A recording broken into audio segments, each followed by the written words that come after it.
I always feel that her talks are very straight to the point, and they inspire to keep the fight going, and she emphasized listening to the science. And just last November, over 11,000 scientists declared that planet Earth is facing unequivocally an emergency because of the climate, and that's what I hope to see as well, that we start acting in accordance with the situation and with what the science is telling us to do.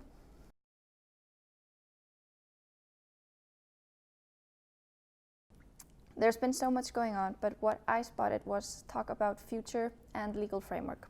For example, Global Climate Action was one event where they were talking about pathways to reach the 1.5 degree goal of the Paris Agreement, and divided the pathways up by sections.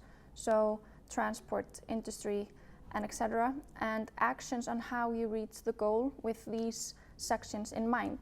So that was very interesting for me to see that there are actually actions that we can start implementing. And there will be some necessary, maybe, legal framework that has to change because of that.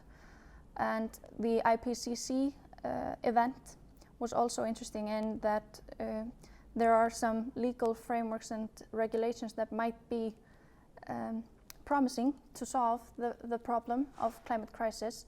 And then when corporate accountability was talked about, it was a narrative of we need to bring the big polluters to court, we need to bring them to justice, and governments can do that.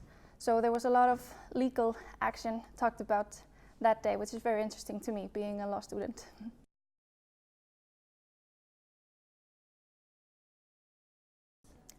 I really appreciate the events in Stockholm, and I think the connection to Madrid has been working out really well. The events have varied, and the tone of the discussions has varied in each event.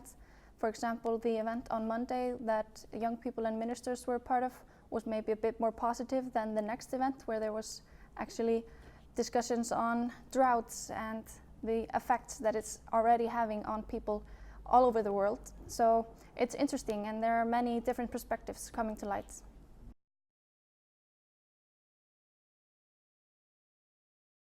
If I were to travel ahead and be as optimistic as possible and think that everything we wanted to see happen has happened, I would direct my thank you speech to the young people who've been rising up this past year, because before the voice of young people became the leading voice in these discussions, that we weren't doing enough. We still aren't, but maybe we will be.